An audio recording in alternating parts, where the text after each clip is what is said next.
Let's try that again with a little gain on the mic. What's going on, guys? Turn the music down here a little bit. Oh, well, I have to say, the move here has been interesting. First of all, thanks for following me over to YouTube. Lessons learned along the way. There are some things about YouTube that are different than Twitch. Things that I hadn't thought about, but I'm already liking it a lot more. It'll be interesting to see, like, a month from now, 3 months from now, what it looks like. I think the idea of having a perpetual VOD for every stream really makes a difference.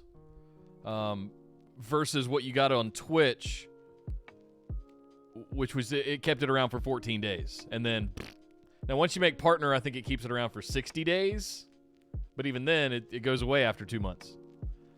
So it's interesting. Today on the docket, it's time. 2 weeks ago, we made a purchase. And this week, last week, the pieces started arriving. This week, the final pieces arrived. And I'm excited to share with you guys what we've got. 10 gig card is here in the PC. Done. It's an X540 chipset card, Intel based. 10 gig CNA, RJ45, Cat6, everything cabled up.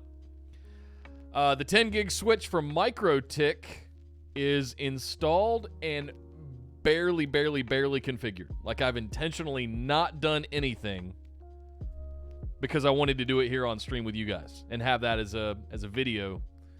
And then the Synology showed up, but I'm still waiting for WD to send me the high capacity drives. So I did something in the meantime that we're going to do today, and then I'm going to make some other videos about it because I want to sort of document this whole process in a series of videos. So 10 plus years ago, God, it was like 2008, 2009, I got really into the HTPC community, the home theater PC, where you have a giant computer sitting next to your media center, your computer, your TV stand, whatever you want.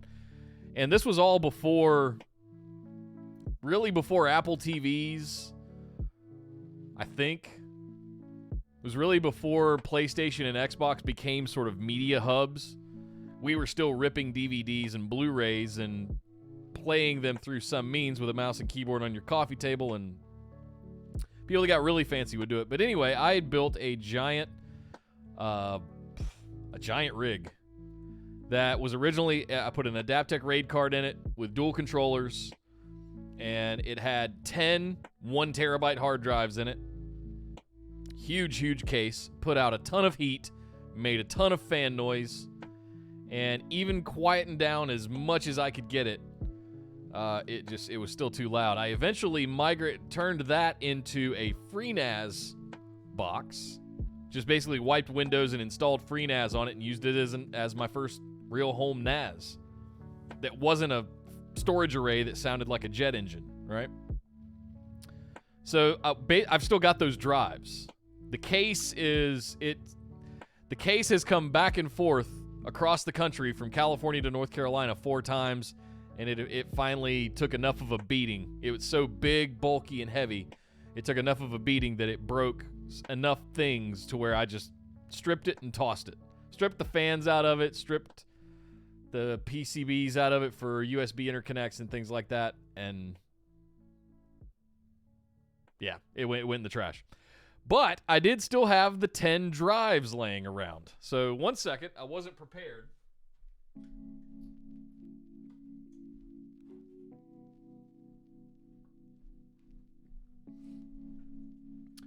Inside of it were quantity of 10 of these 1 terabyte Western Digital green drives. Now, these things have not been operated or run 2013. They've been in a case that I keep all of my hard drives in for like the last 20 years. I've had this giant styrofoam, super heavy-duty styrofoam. It used to be it was like a styrofoam cooler, but just a really thick, heavy-duty one that I keep all of my hard disks in. SSDs, 3.5-inch drives, all of them. Some of them I've drilled and gotten rid of. Some of them I've kept because you never know. And turns out, came in handy this time. So while I'm still waiting for Western Digital to get back to me on the very high capacity drives that they wanted to send over for this project, we're still going back and forth about that. They have inventory issues right now, which isn't a big deal. Everybody has inventory issues right now because of what's going on in the world. One of the common things that comes up is which drive should I use in my home NAS? Whether it's Synology or QNAP or FreeNAS or Unraid or whatever you want to use, which drives should you use? You should absolutely not use Western Digital green drives. They are built for efficiency and for low power consumption, and that causes them to go into sort of a pause state from time to time, which means it increases seek times, spin up and spin down, all of that kind of stuff. These are the Caviar green drives. The ones you should use are the reds, and there's 2 flavors of those. There's the red and the red pros, and effectively the difference is 5400 RPM versus 7200 RPM. But these greens, I'm pretty sure, are 5400 RPM drives. They're very power efficient. I just can't find any labeling that tells me it's a 5400 RPM drive, but I'm pretty sure it is. 32 meg cache. That's what standard was back then. I think it's 64 now. Or 128 on even some of the higher ones.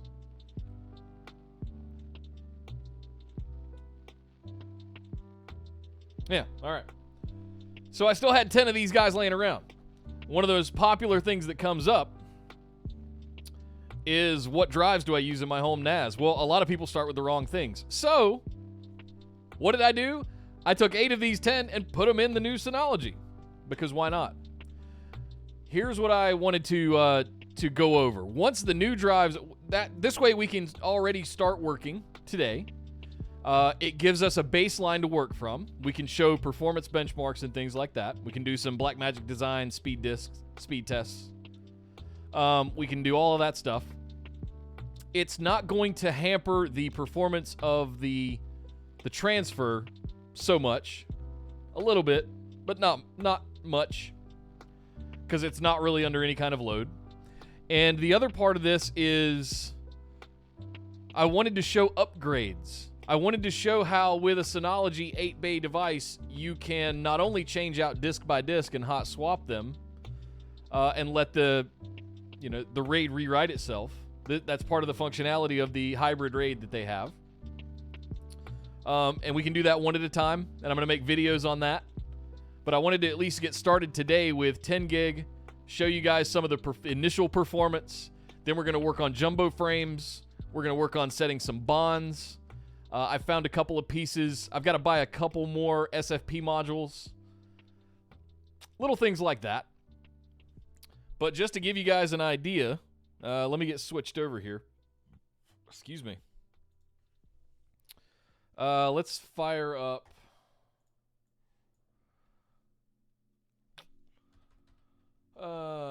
So our two names, huge nerd, admittedly. Our two names are Enterprise and Voyager. Oh, that's not the right IP. And they're 210 and 211. All right.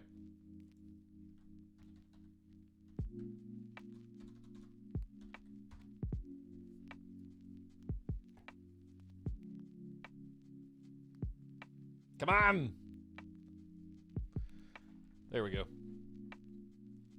Enterprise and Voyager. And that was a very hard decision to make about which ones to use there. So, in addition, if I pull up, you'll see I've got Voyager and Enterprise down here. Okay? I threw a little 10 gig in there so we could make sure we distinguish between the two of them. So let me get that one open, and you'll see I've got the Ubuntu ISO in there. I'm going to delete that. And then on Voyager, I've also got a test folder, and I've got the ISO in there. But I've also got it over on my desktop here on my PC, right? So basically the network config is right now, it's all just layer 2. It's all flat. And I'm tempted to kind of keep it that way because I think everything right now, if I unplugged my 1 gig connection from my PC, everything would still work fine. Because my PC is jumping to the Microtik 10 gig switch, and then that's being uplinked to the core switch. That's kind of the way it's routed. So I'm treating it kind of like a top of rack switch with an uplink over to your rack switch, your core switch. Alpha quadrant versus delta quadrant. Yeah, I don't know. I was thinking about things like Dorf and Picard, but those are more like single entities. I wanted the NASs to be like, this machine is called Klingon. There it is. So we've got Klingon, Enterprise, and Voyager. Because I'm a huge nerd. So, let's establish some baselines. All right? I needed that other window. So let's go to the desktop, and you'll see I've got the Ubuntu ISO here. It's 2.5 gigs. Latest version. All right? Let me go to desktop, and then I'm going to go over here, and we're going to do Enterprise first. Now, Enterprise is just connected to 1 gig. Now, it does have... let's see. If we look at control panel, network, it's got all 4 1 gig interfaces on it are in a single bond. And I made a video on that way back in 2014, and it's got over 100,000 views. It's one of the most popular YouTube videos I've ever made, is how to do LACP with Synology. It's very easy. You create, well, you can't because I've got them all used right here. But if I go to edit and, oh, wait, you can manage, no, you edit it. There's a place where you remove the actual adapters. I thought it was right there. I wonder if they changed that. Huh. Oh well. You can take the two interfaces out. Anyway, you also have to configure this on the Cisco switch to also be bonded and be 802.3 a lag. You have to create an 802.3 AD lag. Which fine. I haven't done that on the Microtik yet, so we're only doing everything over one cable for the 10 gig stuff right now. But what I wanted to show was that we've got two 1 gig network ports in a single bond. Right there. All right? So now if we pull both these guys back up, we're going to do a transfer of 2.5 gigs between my workstation, my desktop, and the 1 gig. And we're going to get about 100 megabyte per second, excuse me.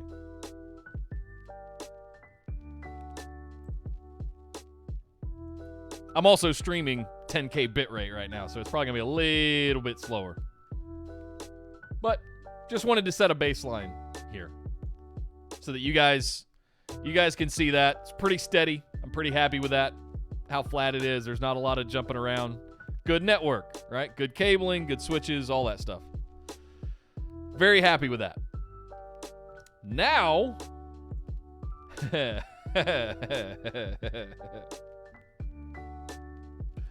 let's do the same exact thing, the exact same operation over to Voyager. Oh! Yes! It's what you expect, right? It's exactly what I wanted. It's exactly the investment I made. And again, we've done no configuration. We've done no bonding. We've done no jumbo frames. None of that. None of that.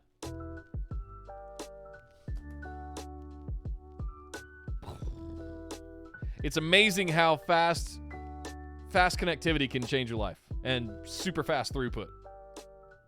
Data transfer. So there's a couple things I wanted to accomplish today. One of them was just to show you guys great success. We got it. We've got 10 gig here in the studio from the workstation to the Synology. What I need to do now is put a plan together to determine what we want to do as far as projects for YouTube videos, and then when we get to a point where we can do our data consolidation of all of the external drives that I've been talking about, all of that stuff. Like, some of that needs to be done as sort of maintenance. But I got to do it again. I'm sorry. It's so pretty.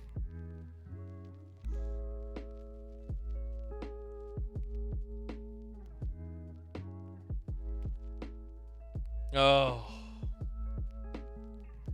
A 300% increase for, I mean, it costs money, but all of that stuff just goes out the window the minute everything becomes extremely usable. So now I get to do things like hosting a PostgreSQL database on the Synology that can be my DaVinci Resolve projects database without having to run that on the computer. And it's got 10 gig connectivity. I get to do things like not have to have a working high-speed USB drive where I have to media manage between the two. I can just keep it all on the NAS and work directly from the NAS. So all of these things that when you're talking especially to media and entertainment customers, these are the kinds of things and problems and issues that they deal with on an ongoing basis. Media management. And there's another, I think it's called Kylo? Not Kylo Ren.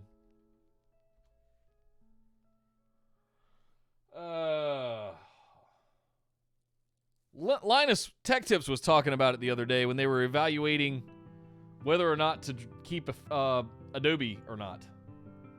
I can't remember what the name of it was, but it's a place that does full media management for you. Something I was going to look into as a next step, rather than trying to just do my own folder structure inside of Google Drive or something. Here's the other thing. Right now, I have Google Drive installed on my computer. But you know what also has it installed on it? The NAS. Headless. it's got a client running that'll sync everything. So now I can just share that folder from the NAS, map it to my PC. I don't have to eat up my very expensive 1 terabyte M2 chip of NVMe with hundreds of gigs of Google Drive. Or OneDrive for that matter. I should sync the OneDrive to it too. Like right now, I don't even have my OneDrive syncing anymore because there's so much stuff in there from the last decade. So yeah, there we go, guys. It works. So where I need some help today, or where I want to work on today, I should say. I'll turn this music down a little bit in my ears.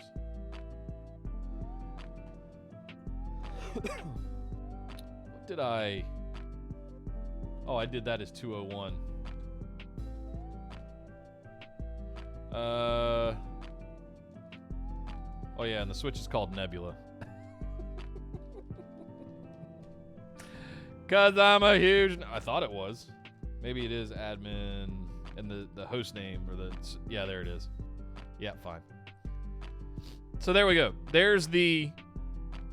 Let me know if you guys can see that. It's hard for me to tell whether or not you can make out what's going on the screen, but yeah, it's basically got live monitoring of the traffic that's going on the switch. So what I wanted to do was pull these guys back up really quick and initiate... let me go back to Voyager test, delete. We'll do it one more time. You can see it? Cool. Thanks, Steven. We'll copy this. We'll go back to Voyager test. Now I want to watch the transmit and receive on... We're looking at interface 4 here, I believe.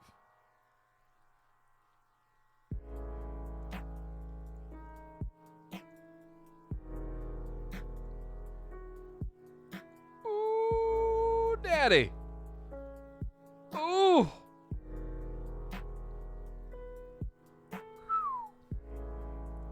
So I saw 2.5 there.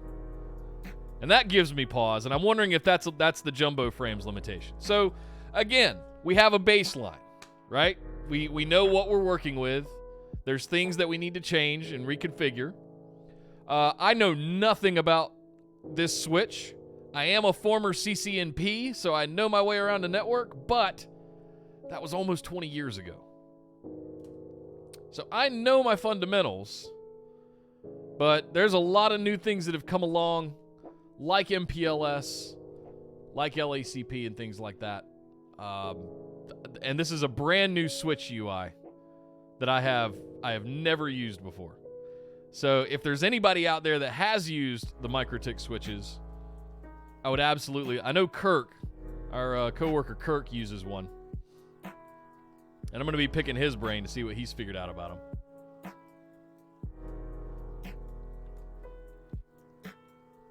But I believe you so these are enable disable flags. You can up down the ports. So right now you see I've only got the bridge, the Ethernet interface there, and then I've got 2 SFPs. One of them's going to the Synology, one of them's going to the PC. For right now. Man, it felt good to see that GBPS. I hadn't looked at that yet. What I need to do now is find where we set jumbo frames. Because at this point, we're going to do jumbo frames today, and we're going to do a bond today. We're going to do LACP. And that's what we're going to go on this discovery together. We're going to research this. We're going to figure it out. Is it in... Can you search? No. There's no search anywhere. IP...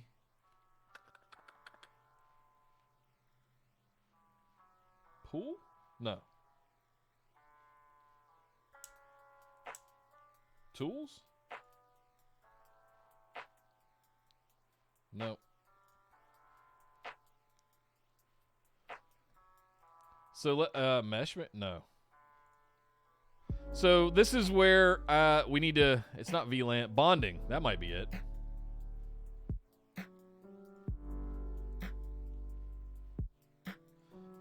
I think this is it. And then where do you choose your interfaces?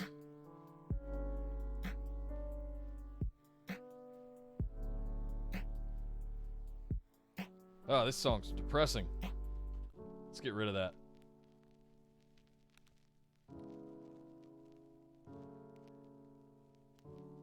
Is it just me, or am I not seeing interfaces anywhere? Status traffic. All right, so let's do Microtik switch LA CP.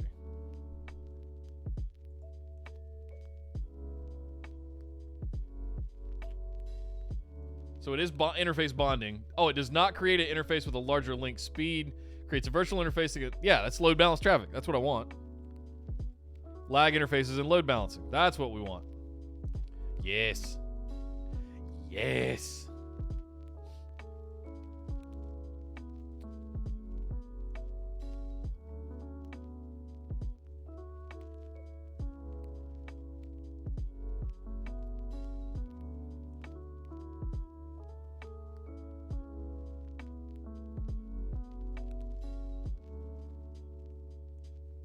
No, I intend to, Steven. I'm totally gonna.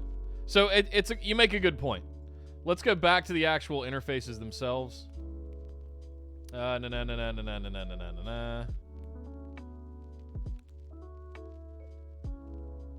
lost it. Where'd it go? Oh, great.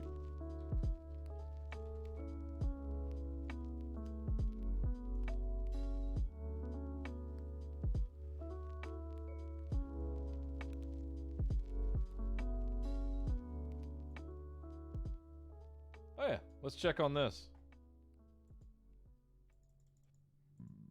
Nope, none. Okay.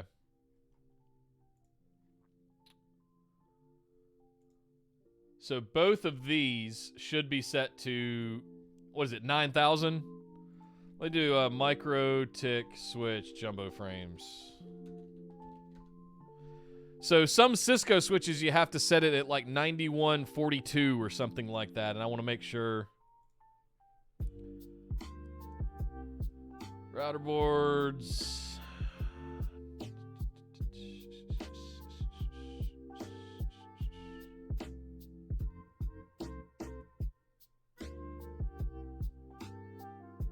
So I'm a CRS3, I think a 309 10218.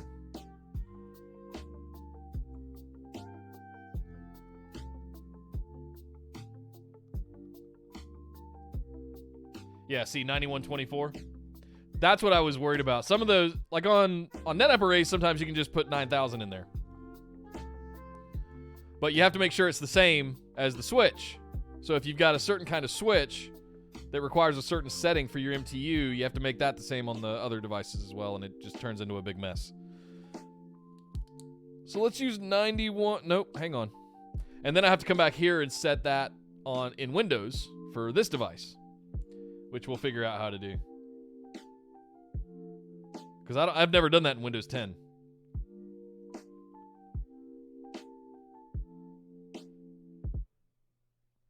What is my model?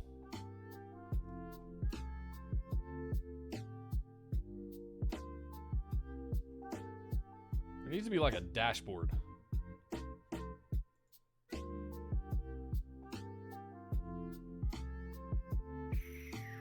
Huh. Okay. Switch. No.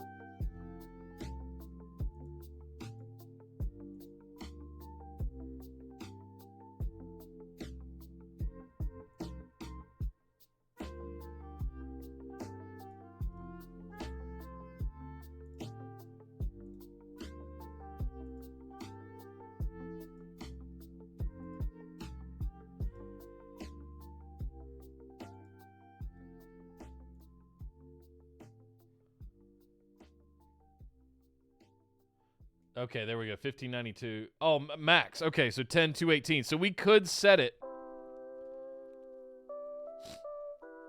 We could just set it to 10218. Let me make sure I got the right one first. I want both the SFPs to be 10218. So the question becomes... Yeah, that's where I don't understand. Why do they have two different fields? Should they both? It's interesting here. So that's what I really want to make sure before I screw anything up. So 309, I think this is the Ether 1 10218. Are these just maximum? Maybe we need to read some more here. It's common now for interfaces to support physical MTU above standard. This cannot be taken for granted. Abilities of other network equipment must be taken into account. For example, if two routers with Ethernet interfaces supporting physical MTU 1526 are connected, in order to successfully implement some application that will produce big Ethernet frames, the switch must also support forwarding such frames, okay?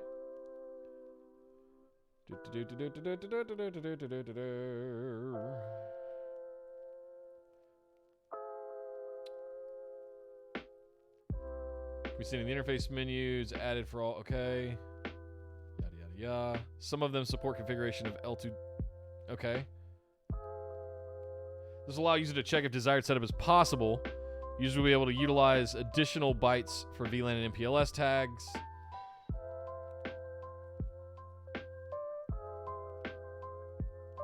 All right, well, we can always try it and test it and then go turn it back off. So I'm all for 10.2.18. We'll leave that there. And I'm wondering if that'll make a difference if we leave this one at 1500 or if we have to come back in and make this one the same. So let's do this on...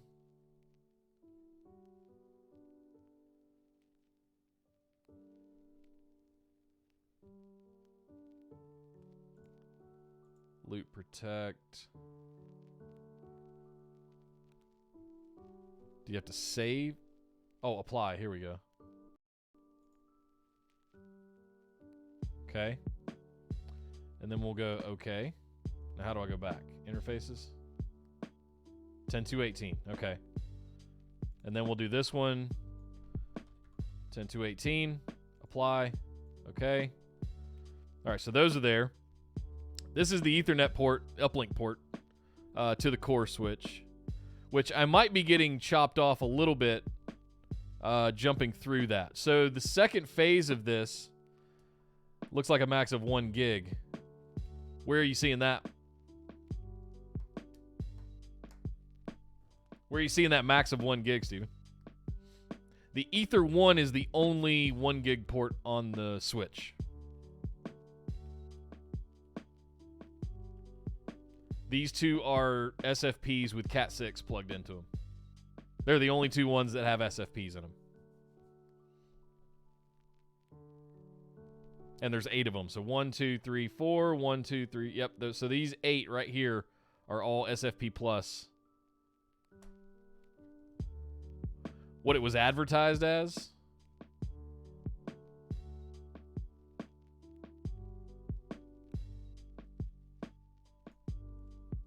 Oh. So I guess we could uncheck all these, right? Theoretically. We flip that around. I'm learning here. I'm guessing. Short of RTFM, which you guys would be boring as hell on stream, I'm all about experimenting here. Flow controls off with auto negotiation on. That's fantastic. I don't want any of that. It says it's not advertising. 10 gigabit per second. There you go.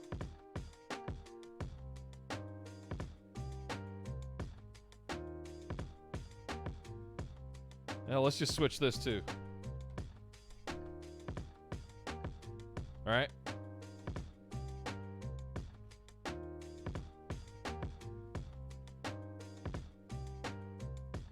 So let's do the same thing over here. And then we'll come down and we'll check that, and undo these. All right. Just caught your eye? Yeah, that's cool, man. I appreciate you calling it out. I wouldn't have thought to look at that. Or even try it, really.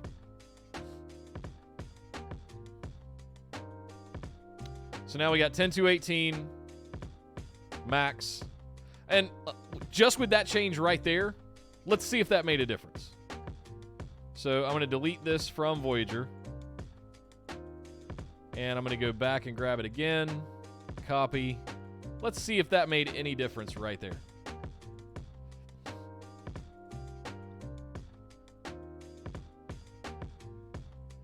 A little. Not much, but a little. I saw it burst up to 3.5 gigabit per second there. I don't know if it's a big enough file to push that much through it. Oh, you know what it is? The other thing we've got to set Windows here. So Windows set MTU.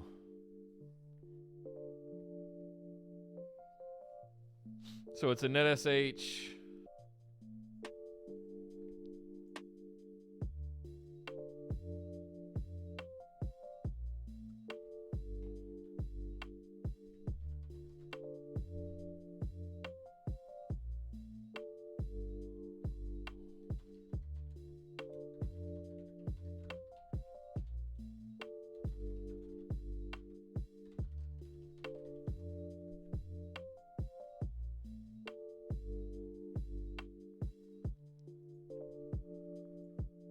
This should output your interfaces and current MTU size, all 1500.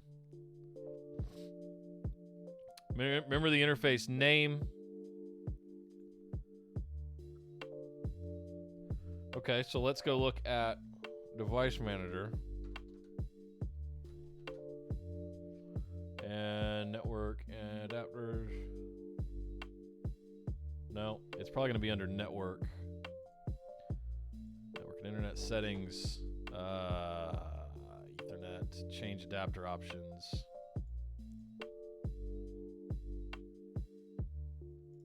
Right there. So it's Ethernet 3 is what we're looking at. Okay. Got that. Type the following command and substitute Ethernet for my interface name and a new MTU size. Okay. NetSH interface IPv4 set sub interface Ethernet 3 MTU equal to 10.2.18. Store equals persistent.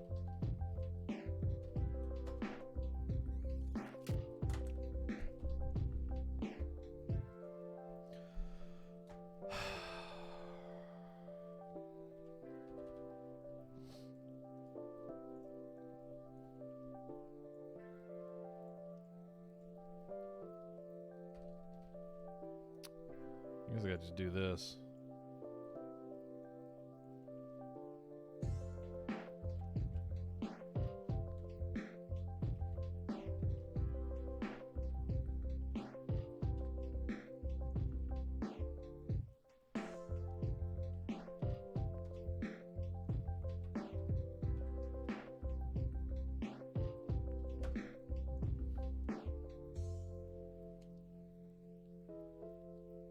Okay. Is that it?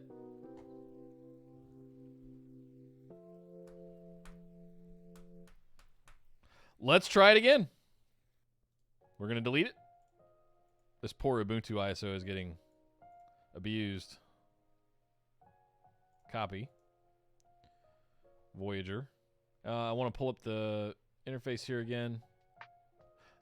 Yep, okay.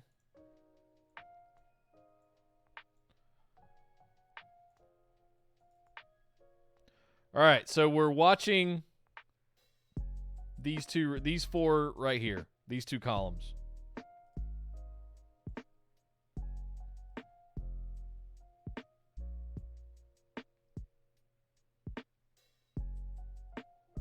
I'm seeing 3 gigabit per second, ballpark, but not much change. What else am I missing? Oh, where's the one thing we forgot? The actual storage array. Ha da da da da da da. All right. It's still 1500, isn't it? Yep. All right. Edit. Set MTU. Let's do 10.218. Oh, it's not going to let me. Great. Is that going to cause issues? I guess we'll find out. We might need to bring it down from that 10.218. That's a little odd.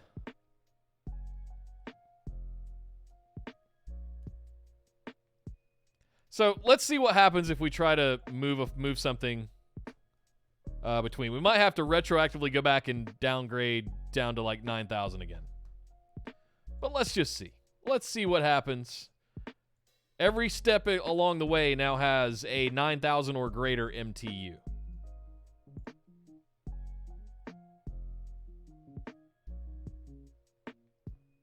Whoa! Cratered. It doesn't like that. Okay, that's what I figured. I figured we'd run into something like that. Oh, it's mad.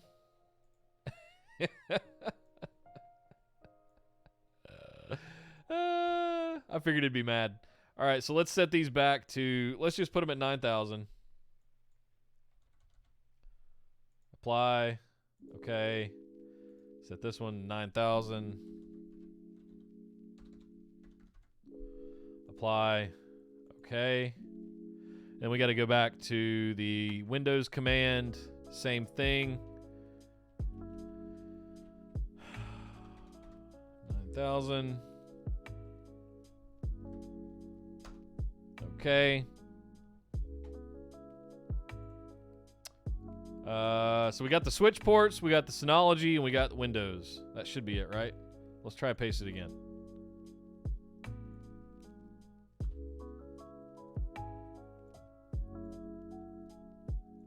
No.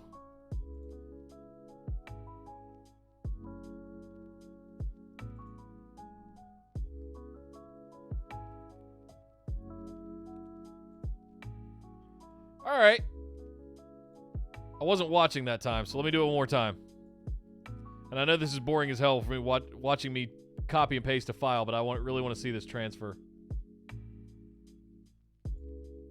It's hung up again.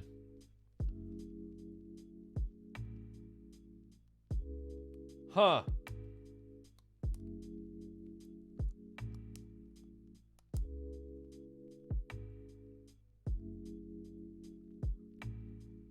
I'm wondering if it has to do with the...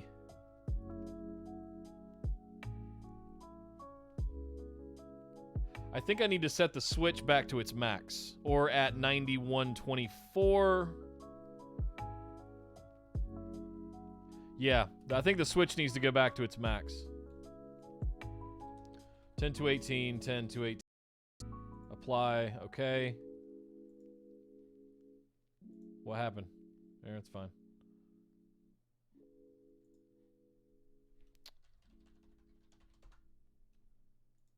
Weird. Apply. Okay. All right, so we'll leave those there. Windows is at 9,000, and the storage array is at 9,000. Skip. All right, it's fine. Let's do. All right, get rid of that. See if that made a difference.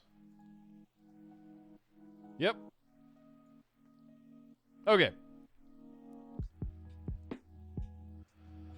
So I don't know if we're going to get full 10 gigabit per second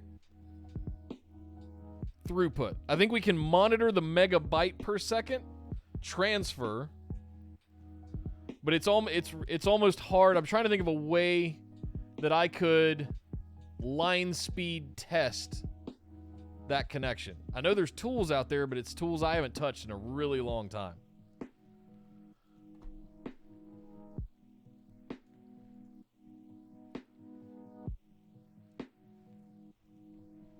That said, I'm pretty damn happy with that. Do I want to see that say 10 gigabit per second? Copy 2 ISOs? Okay. Well, let's try it. Let's delete that one. And let's go and make, let's see, copy, paste, paste, paste. Oh shit, there was 3 gigabyte per second. Did you see that? Thanks, NVMe. So let's grab all 4 of these and copy. And paste.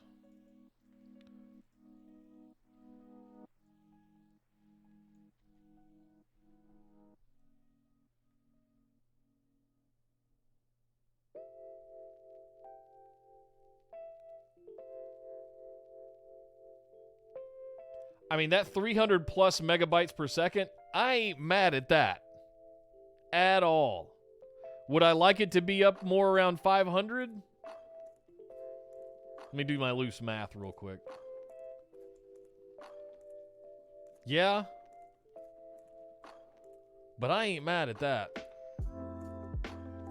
The other thing that's interesting about this is I'm wondering if the discs, the 5400 RPM discs, are coming into play here. Because one of the things we haven't been looking at is the Synology resources. Is that coming into play? Yeah. That's exactly what I was thinking. Are we hitting drive 50 RPM write limits and things like that? The interesting thing that I want to try eventually is to take the Red Pro 7200 RPM drives that I've got a whole, this like enterprise over here is full of, let me pull it up here real quick. Discs. Yeah, so each of these are 2 terabyte 7200 RPM on my existing one. The new one, I don't have the discs yet, so I just used those green drives. So if I do the exact same operation to enterprise,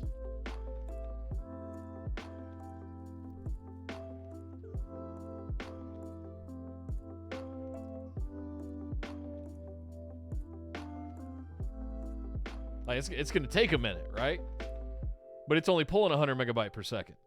300 to 350 megabyte per second. I mean, it's a 300% improvement. I'll take that all day. So,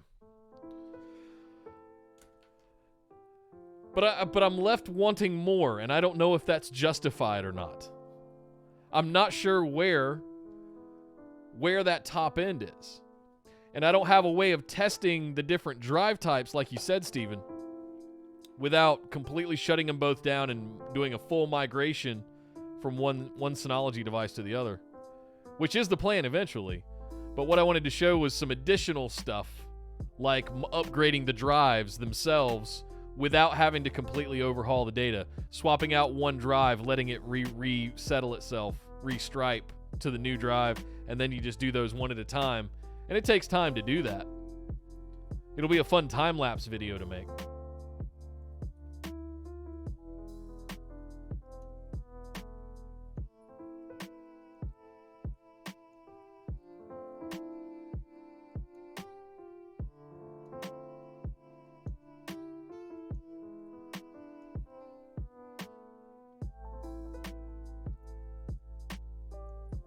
I imagine the 2 terabyte Western Digital Reds would operate much better than the greens. Yes. Is that going to make enough of a difference for us to notice more than 300 megabytes per second? That'd be interesting to know. Because the 100 megabyte per second limit is an understandable limitation of 1 gig Ethernet.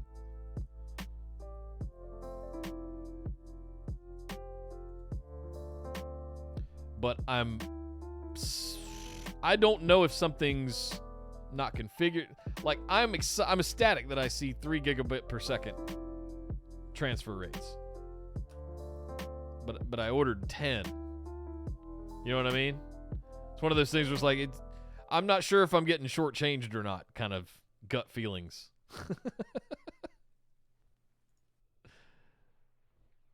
Seeing more than a gigabit per second is... But could it be better? Are the MTUs misconfigured? Do I need to call Microtik? Let's go to the properties here. And... is it 2? Yeah, AT2. Okay, no, this is the first one. That's the one that's plugged in, right? Yeah, okay.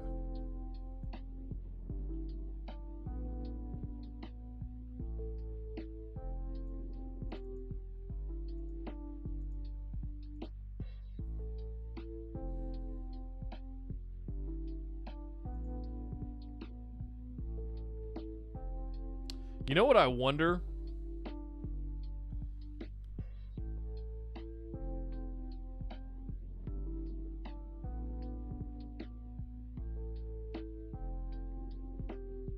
I wonder if it has to do...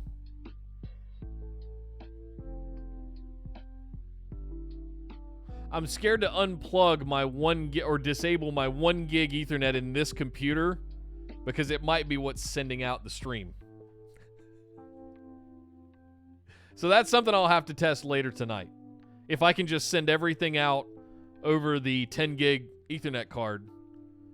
What my original intention was to route traffic accordingly to segment the network so that no other traffic, and it is still my long-term goal, is to segment the traffic between this computer and the storage devices, the NAS devices, or anything else that's in the 10 gig switch.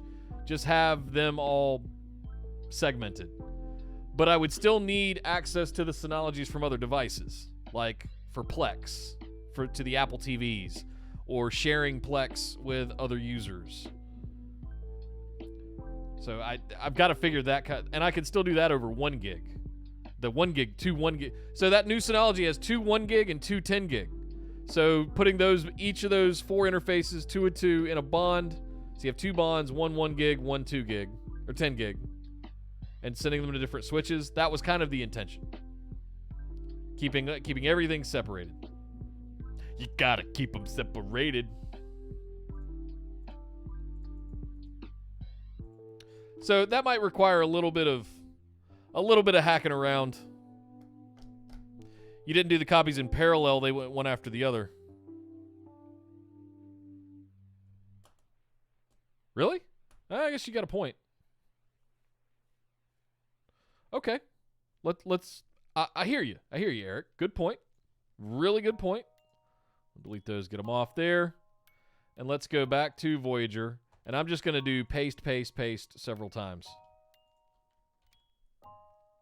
No. Delete. Yes.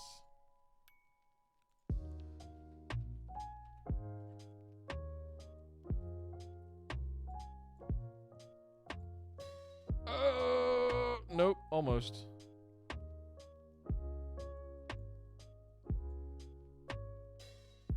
Now I'm only getting 100. Well, I guess it's split. Still seeing 3 gigabit per second.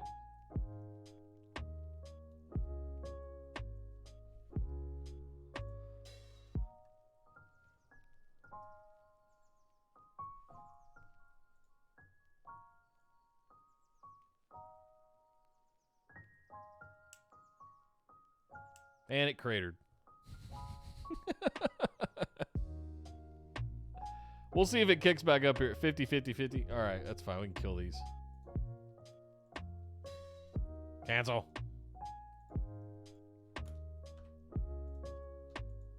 Oh, it's not happy.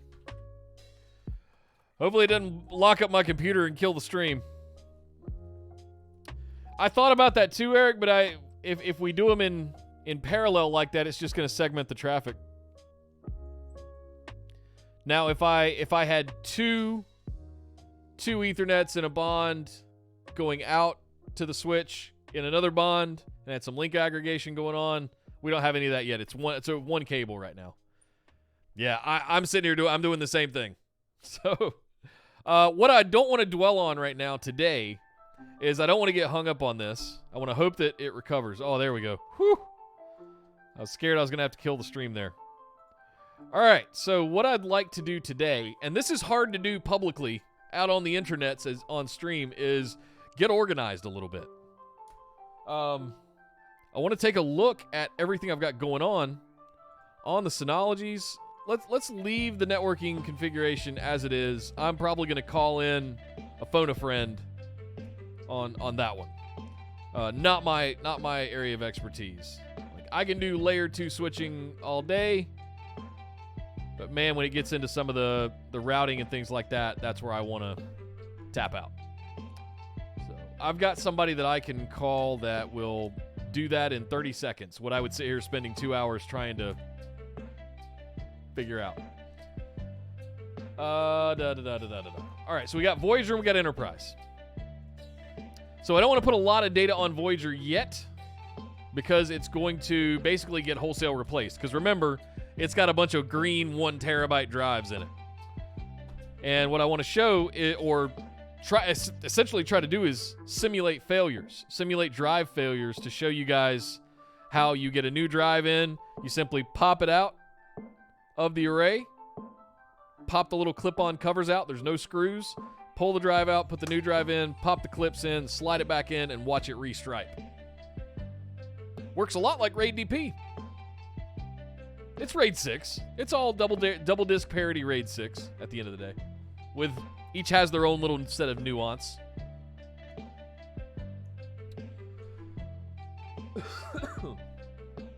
So before we move on, anything else you guys want to see? Anything you're curious about? Any pieces of kit that you're specifically curious about? I wish I could have found a Cisco equivalent device to this Microtik for the same money. Because the switch itself, it looks like a badass switch for, was it $200, $250 for the 8-port? I've got to get 2 more SFPs, which is not bad. They're like $50 a piece. And then I can finish cabling everything up in HA sort of configuration. I thought about getting a second interface card for the PC so that I could have multiple failure domains and things like that. But that's just kind of doing overkill. But I mean, if the 10 gig cars fails, I've got 2 onboard 1 gig ports that I could bond together as well if I needed to. But they've served me just fine from this point.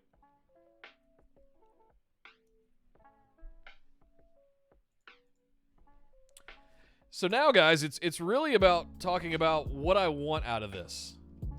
And I'm hesitant to start pulling up all of my personal data on external drives on stream, but I think I want to. I'm going to leave it on this scene. You guys can kind of see what I'm doing down at the bottom. But what I'm going to do is I'm going to take a quick bathroom break. Don't go anywhere. And I'm going to grab a handful of USB drives, and we're going to start loading them onto the Synologies. We need to do some other configuration stuff here on Voyager before we do. I need to go through and do some administrative work. Users and permissions and shared folders and things like that. But for the most part, I feel like I did that last night.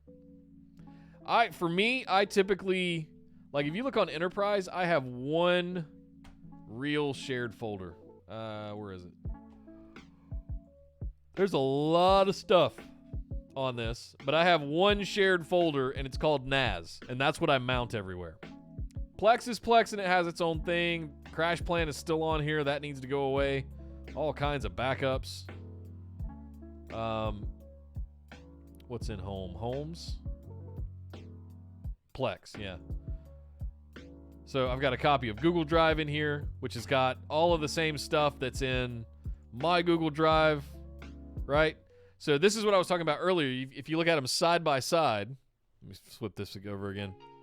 You can see that headless, the Synology is pulling down a copy of Google Drive, and it'll do this for any of them. It'll be the client for you to sync and share. So I want to get this off of my PC and just access it through, to show you, Enterprise Google Drive. I want to mount Google Drive. I want to mount this as a NAS share, as a network drive. G drive, whatever we want to call it, right? Actually, let's do that right now. Where is this PC? So is it... Let's get this path. Oh, yep. Map, network drive, browse. Oh, 1 terabyte SSD. No, it's not going to let me do that. All right, so network.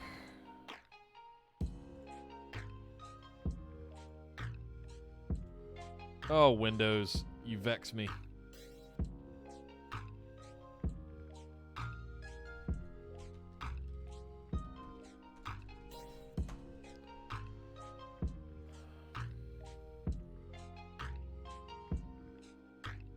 Is it not going to let me map a drive directly to the subfolder? I guess not. I thought you could do that. Oh, well. So probably what I'm going to do is just take that out of the NAS share, and I'll reconfigure that so that it moves it over to its own share, and it becomes its own shared folder. And I can do it that way. We'll do all of that on the Synology. So I'm going to grab a couple of external drives that I have not plugged in a long time. And I'm going to stay over on this screen just in case, because I don't even remember what's on those things. There might be some stuff from the early 2000s on there that unsavory pictures and such. But we'll take a look. You guys won't be able to tell by the file names, but I'll be able to know based on when I plug it in and I see the folder structure. I'll be like, oh yeah, I know what that's from. So quick bathroom break, guys. Don't go anywhere. Enjoy the tunes. We'll be right back. Grab a drink. Stretch your legs. Everybody stand up and stretch for 2 minutes. We'll be right back.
So the plot thickens. We've got an old MyBook here with the USB cable, And I've got an old Seagate, I don't know, desktop USB 3.0. It can't be that old. 4 terabyte. I feel like this was an old Time Machine drive that I had hanging off the back of the Synology at one point. But I got no power cables. And the one that I found doesn't fit. Common scenario, right? However, what I do have is one of these bad boys, where you plug a SATA drive in there and connect it via USB. So we might shuck these guys out, bust them out of their enclosures, load them in, see what we got. Because I'm not sure. And I don't want to waste you guys' time while I dig through for power cords. We can resume this another time, but I was hoping that power cord would fit into one of these drives, but common.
All right, got another candidate here.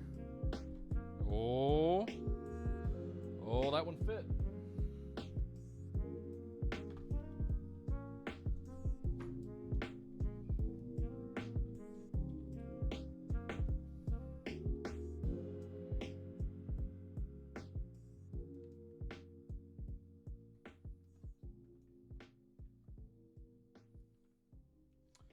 I don't hear it powering up though.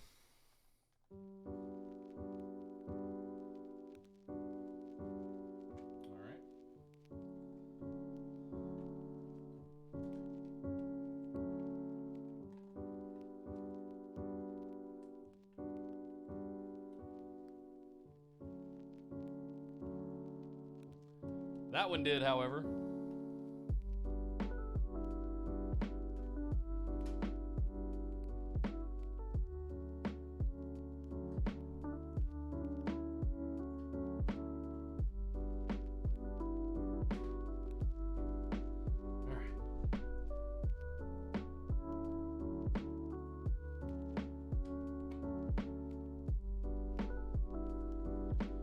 All right, let's see what's on Nick's old hard drive.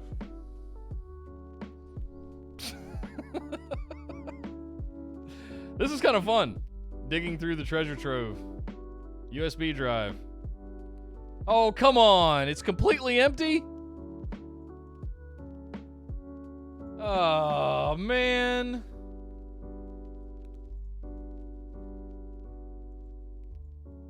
That's the wrong drive.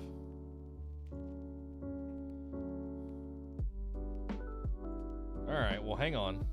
I might be looking at the wrong thing here.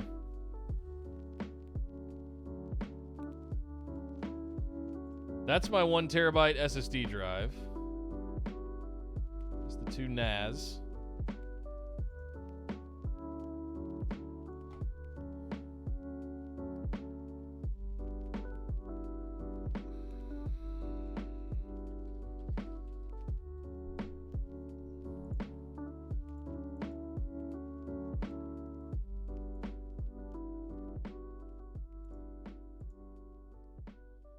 Huh. it hasn't found it yet. What if we go to Computer Manager? Oh. Good old tech support. Good old computers. No. Where's Computer Manager these days?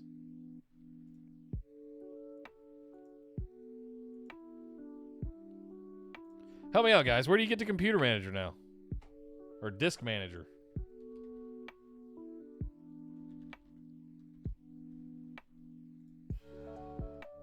Disk Management? Okay, there we go.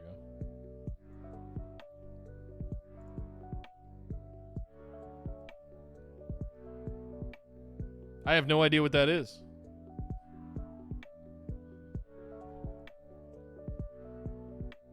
Well, that's odd. I know what the E drive is. That's an Samsung SSD, 1 terabyte. That's USB 3 external.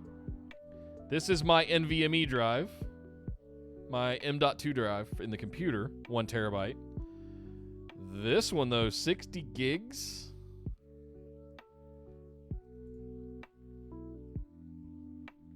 Just not being recognized.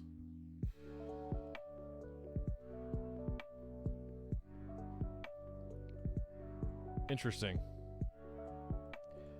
Interessante.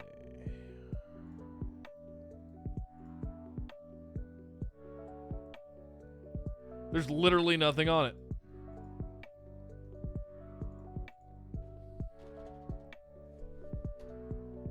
Oh well. Well, that was anticlimactic as hell, wasn't it?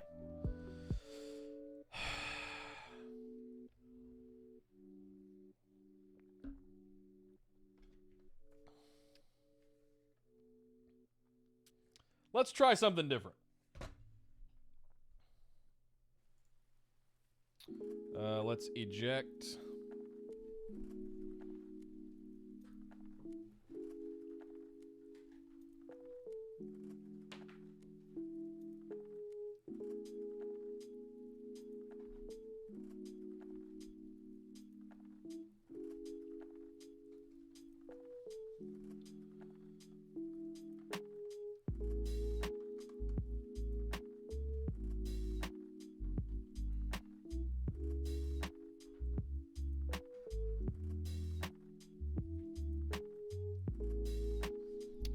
I wanted to see if this 4 terabyte Seagate one would show up at all.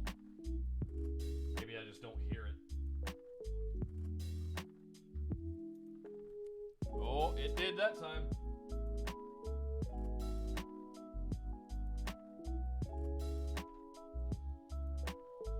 Oh, well, it dinged and then it dinged away.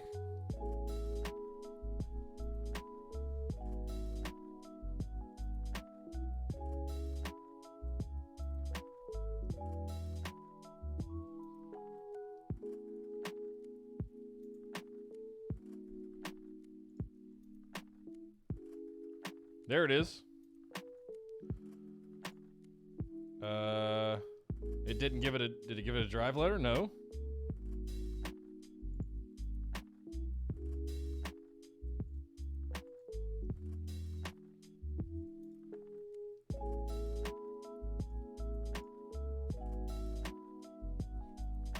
I mean, there it is.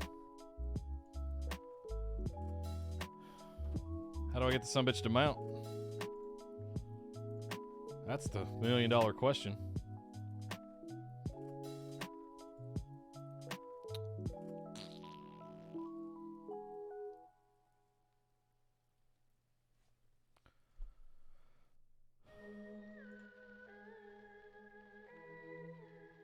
Backup desk.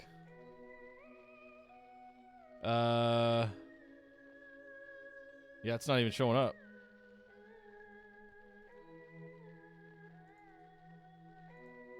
I don't want to delete the volume. I want to see what's on the volume. Come on, computer. Close all these other little windows. There we go. All right. Why is it not showing up? Is it taking time to register? Eject device. Okay, that's not showing up.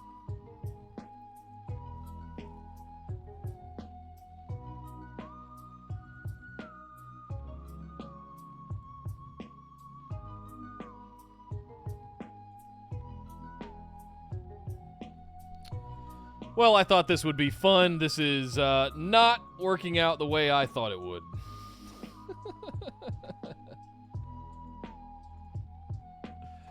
All right, so let's do something else, because this is kind of boring. I could update that bookmark. Let's go into File Station, and I want to... Actually, let's go to the Package Center, and I want to go to Reconfigure Cloud Sync. Yeah, Stations Share Sync. Settings. No.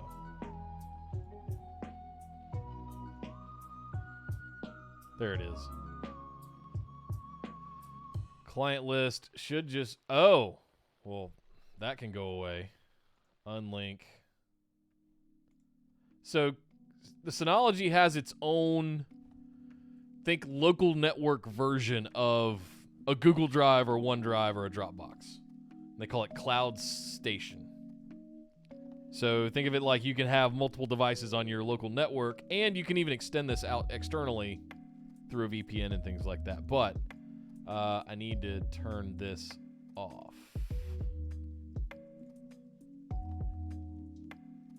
Because there's confusion between Cloud Station and Cloud Sync. So I don't really use that anymore, so we can get rid of it. Cloud Sync is the right one.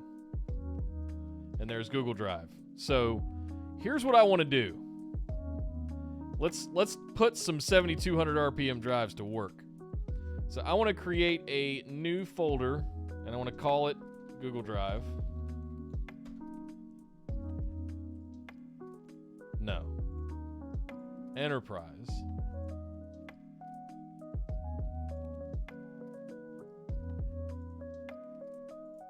What's in here? Nothing. Can I delete that? Yeah, go away. Oh, it's been a long time since I messed with this. 2014. We can get rid of that. That can go away. Hell, Crash Plan itself can go away as far as I'm concerned. Refresh.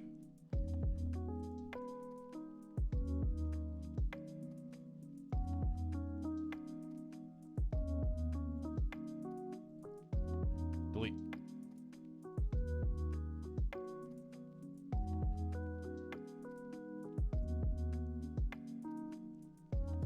Why was I getting the... Oh, I know why. That was to run Crash Plan. Headless. Yeah, okay. That's why I had all those. All that can go away. Yeah, it's been a long time since I messed... 2017, since I messed with those. Yeah, all these little distros can go away. Crash Plan installer right there, delete. Like, all this shit can go. 2014. God. Plex, however, is running like a champ. So what I want to do is create... I want to create a new root folder. Maybe if I just do it Google Drive. No! Why does it keep putting it under Crash Plan? I don't want to do that.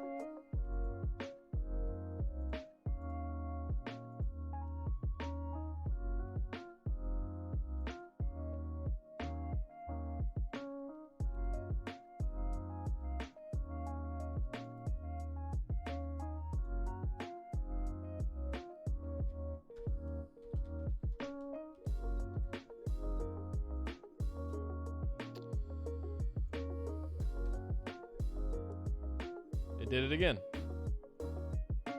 No, put it in public. Alright, delete. Fine. Will you let me pick?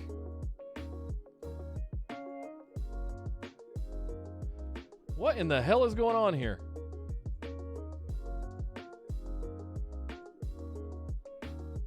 Alright, let's do this a different way. Let's create a new share. Shared folder sync. That's not what I want to do. Shared folder. We're going to create. We're going to call it Google Drive. And then, yep.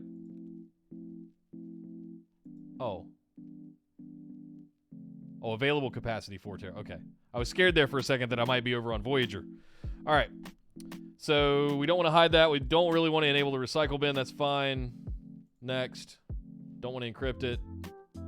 It's just going to be on my local network for me to mount to my machine here. We're going to keep that.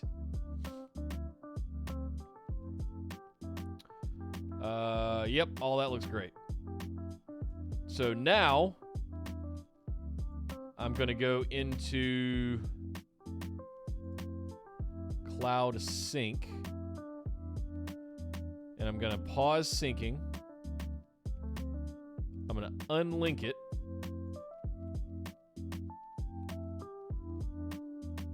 Okay. And then I'm going to link to Google Drive.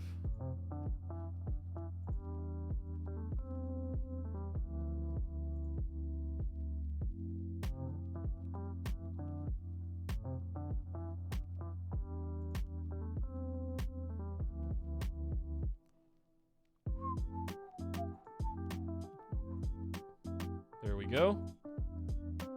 Root folder, bidirectional. No encryption. Next.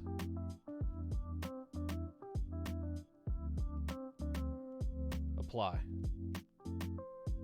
Completed the setup. Okay. So now what we should see in File Station is we should see files coming in. There we go. All right. So I can now go over into NAS, and it should, all the stuff should be in there.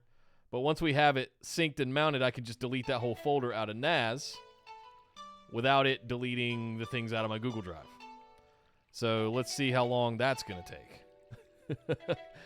We can let that run in the background. That's going to be fine. That's one thing that I really wanted to check off the box today in a big way, was getting that sorted out. And now the beauty is it's going to be advertised on the network.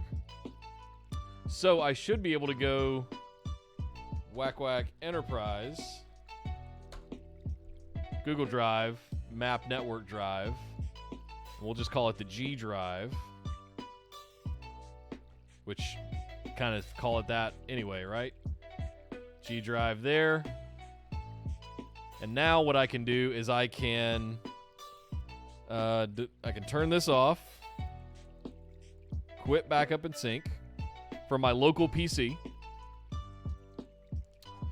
And I can go, let's see, add, remove programs, Google, or backup and doodah, they call it now, uninstall.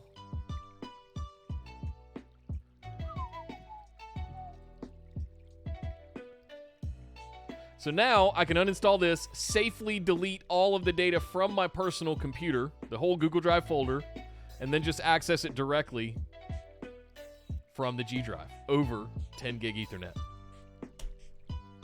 Bam! That's what I'm talking about. That's the kind of stuff that's going to make a big difference. Kind of stuff that I wanted. All right, so that's gone. So now we can go into and I can repin these. So if I let's see, remove, pin to how do I remove them from favorites or quick access? Unpin from quick access. Unpin. I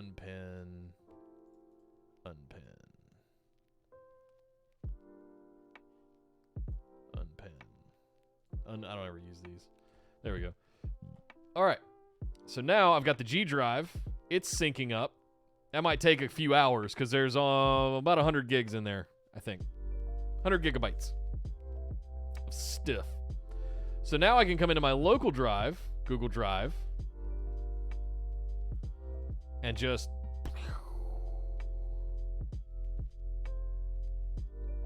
what I want to make absolutely sure of, though, is that the old one is still there. Yes. So we look at DatacenterDude. There's going to be all my pictures and all that stuff, right? See it syncing? Go away. Launch Cloud Sync. Currently syncing 2,100 files. So again, it's one of those where you walk away, you go watch an episode of Ozark or your TV show du jour, and come back and you've got everything synced. That's going to take a while. There's a lot. All of my podcasts, all of my videos, all of my everything has been stored in Google Drive. That's something I'm looking to get away from. But because of the nature of the sharing that we do amongst all the creators, it is the path of least resistance. So it's a necessary evil at this point. And it's very cost effective. It cost me $20 a year to have 200 gigabytes of storage. It's easily shareable for $20 a year. It's hard to beat that. All right. So now that all that's syncing, I have no reason to keep it on my computer anymore. Bye-bye. C drive, Google Drive. Gone. Yes.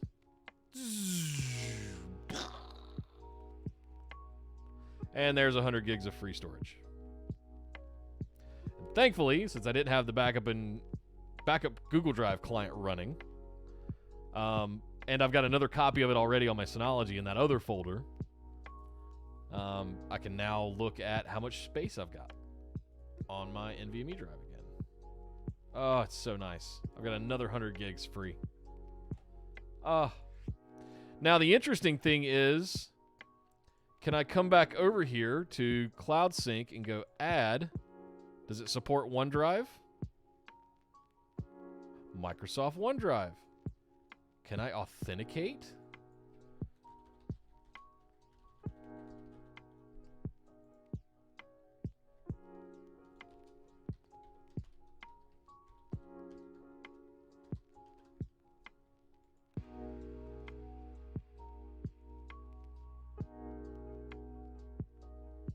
Oh.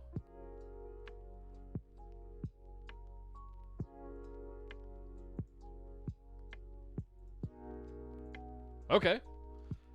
External syncing off computer. They're probably not gonna let me do this, but I'll request it. We'll see what they say.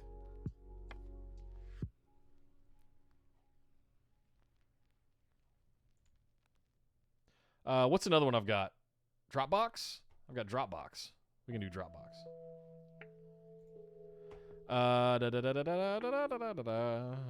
Dropbox. There we go.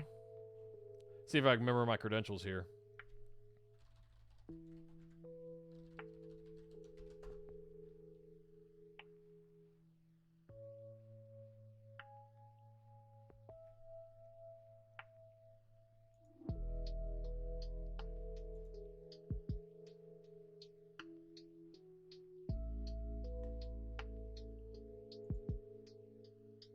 Interesting. Okay.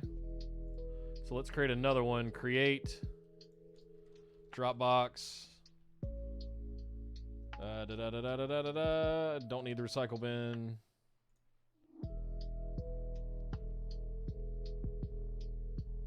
Next. Apply.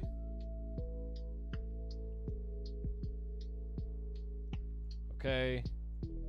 So then we go over here. We've got Dropbox. Good. Bidirectional. Done. Next. Apply. Cool. Done. That one's real easy because there's barely anything in there. So if we go to File Station, should see Dropbox. No, it should sync some stuff.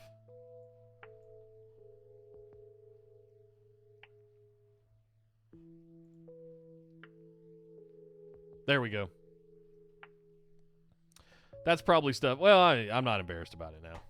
Whatever. I worked on some stuff for Tentry. There you go. There you have it.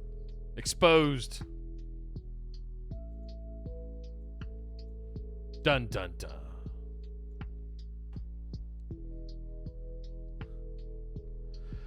Okay, so data management stuff, right? This is like housekeeping 101 kind of stuff that I wanted to do it intentionally on stream so that I would have a video of it out here that I could cut up that you guys could see. This is kind of my thought processes. This is 20 years of organization and data management and practices and methodologies and things, the way that I look at the things that are just second nature to me that maybe won't come as automatically to most folks. When they're taking care of their data, they're curating their library of data, how to organize it, how to catalog it, how to do all of that kind of stuff, right? Anybody that's been running an enterprise data center for any amount of time has done some semblance of this.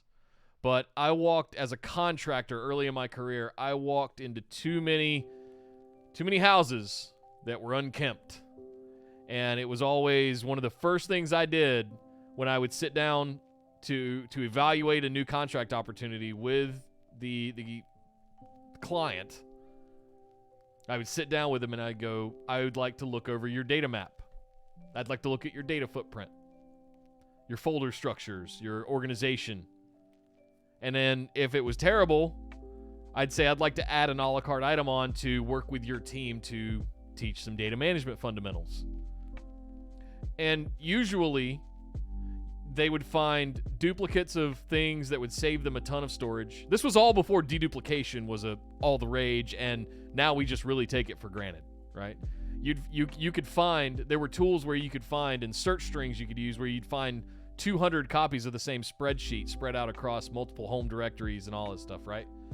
So I taught them about how to use map drives and centralized departmental shares and share it all in the same place. You'd be amazed back then how many gigabytes and terabytes, but you'd be amazed how many hundreds of gigs and how many terabytes you could save, whether it was a Data General Clarion or a Symmetrix or whatever they had, right? An old NetApp filer.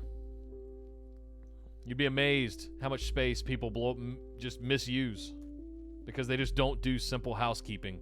It's a full-time job for somebody. Somebody needs to be taking care of that. And I think the storage engineer, or the lost art of being a storage engineer, was always that librarian, right? They took care of the company's data. They made sure it was dusted off. They made sure it was always available. It's a lost art.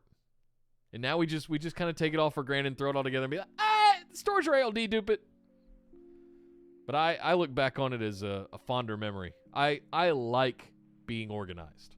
Not to an OCD level, but I like knowing where everything is and knowing exactly where to go to manage it, to move it around, to change the settings on it, all of that stuff. I absolutely love it. All right, so we can mount another one. So let's go back over here. Let's go back to this PC. Oh, nope. Let's go back to Enterprise. Nope. It's not what I typed. Let's go to Dropbox, Map Network Drive. We'll call this one H. Nope. D. I guess we can do D. Right. All right. And then E, I want to change the drive letter of this one to Z, I believe. I think I have to go into Disk Manager.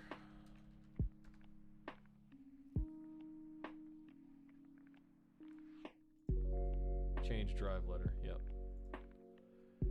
And I want that to be... Yeah, let's use Z.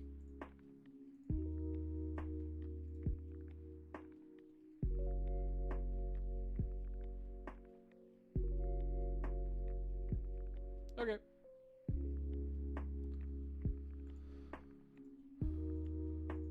Let's make sure it all came back. Yep, all still there. All my stuff.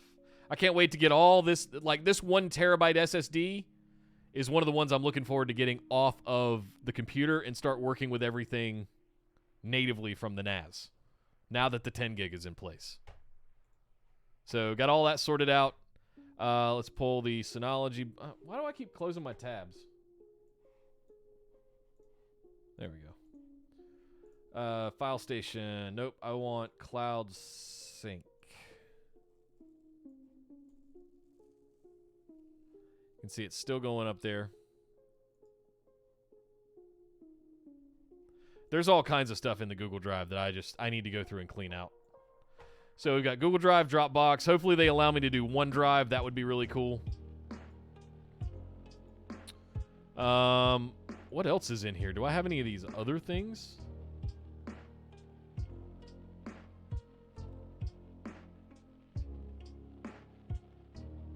S3. So you could sync S3 storage.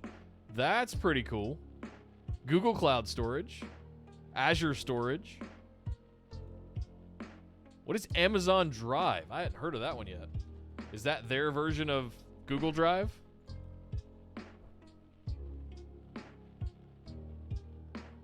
A terabyte for $60? If you're a Prime member, photos don't count? Is this just photos and videos?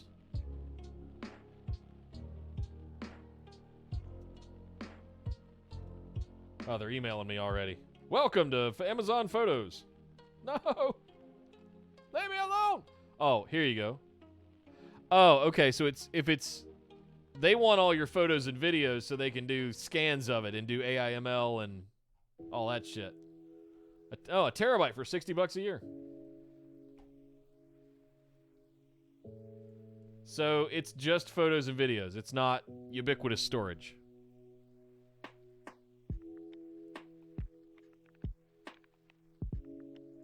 Video storage, more options. That's actually not a bad price at all. $600 a year for 10 terabytes.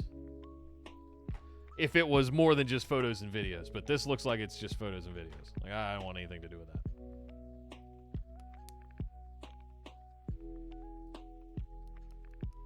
Backblaze is up here as well, and once I get to the point where I've got everything on the NAS, I do want to start doing an offsite copy to Backblaze.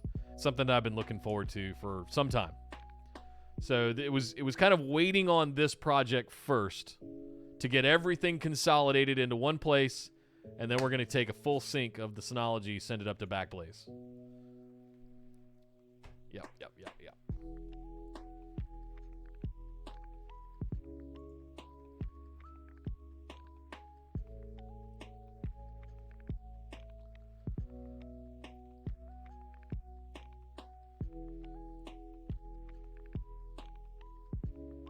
Come on. I'm looking at an app here to see if there's something else.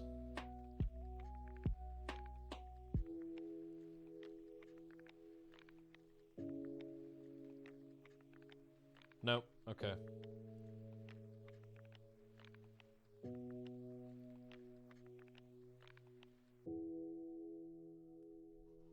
Right.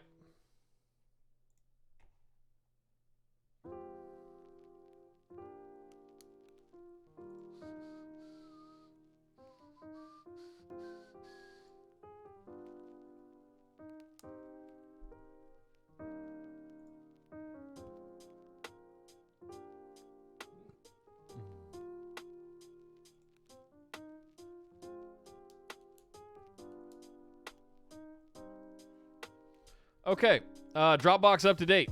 It's done already. So just to show you guys, here's Dropbox, and instead of having an app installed on my computer, if I want to send something to Dropbox, I've got it right here. So here's all of our artwork and PNGs and vector art and things like that for my other outfit, Orbital Jigsaw, like all of our logo files, social media files and things like that. Here's our style guide, right? So I can open it up right away, right there locally. Right? And then instead of going to the installed app and the special folder, I just have a map network drive. There's Google Drive. Same thing. It's still syncing. Nowhere is this eating up local storage on my computer. And I know that for most of you, this isn't going to be like revolutionary. But for some people, it could be a game changer. People that are on little laptops. You know? I understand that sometimes you need to take it with you. Maybe that's the case where a laptop is apropos to have Google Drive syncing to it locally. Not this computer. It's never going anywhere. It's never not going to be plugged into this network. Or at least the same network that this computer's plugged in, or that the Synology's plugged into. So there's my Z drive, my working drive. I can't wait to copy all that over there. There's about 200 plus gigs worth of podcasts and wave files and logo art and stream files. All this needs to get organized and cataloged with everything else that's over on that thing, man. So this guy's getting pretty tapped. If we go to Storage Manager, one of the reasons to upgrade it was it's got 8 2-terabyte drives, 2 of which are lost for parity disks. I have no hot spares, which I'm fine with double parity. That gives me enough time to get a new disk and swap them out. Even if I lose 2, it keeps running. Which is, I haven't lost 1, knock on wood, in 7 years almost.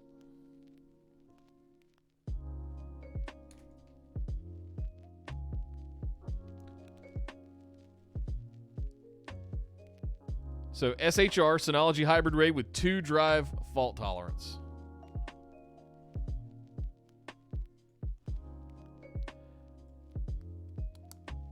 So one of the big overwhelming things, so I've got, it's 10.8 effective capacity. Does that work? 8 times 2 is 16 terabytes raw. So I'm losing 2 disks completely. So that's minus 4 terabytes. So that's 12 terabytes that I'm losing to the parity disks and then some overhead on each disk. So if we look at each disk, I'm getting 1.8 terabytes effective capacity on a disk. And then you do that math where you lose 2 disks. So 1.8 times 6, basically. So you get 1.8 times 6, and there's your 10.8.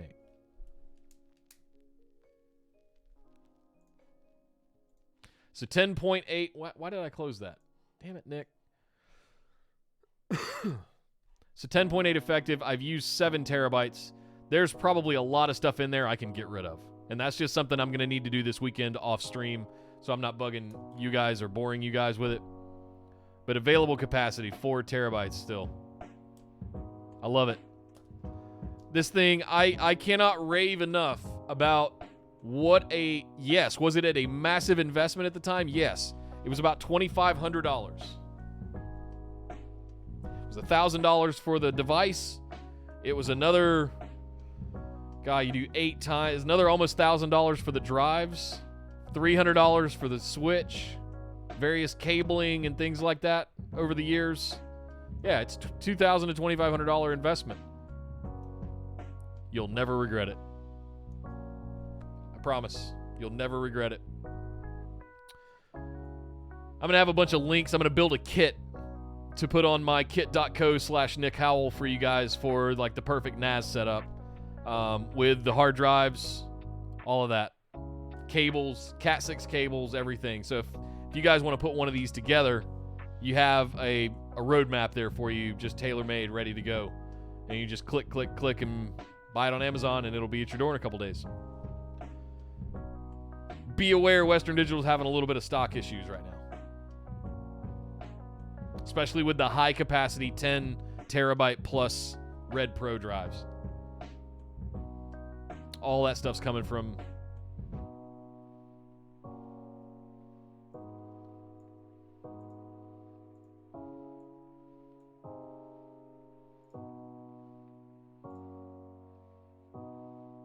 I'm over the moon ecstatic about this.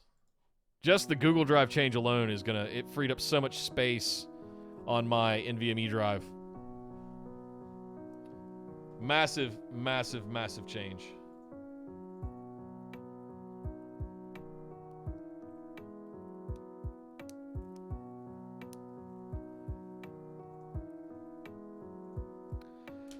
I think that's going to do it for today, guys. Looks like all of y'all have dropped off anyway, so I'm going to say goodbye. I'm going to wrap this up. Make sure you guys come over to join us in the Discord. You can find a link to that down in the description below. Thanks for joining me today. I hope this is exciting stuff for you guys. Happy Friday. And we'll see you guys Monday right back here at 10 a.m. Eastern. Have a great weekend, guys. We'll see you Monday.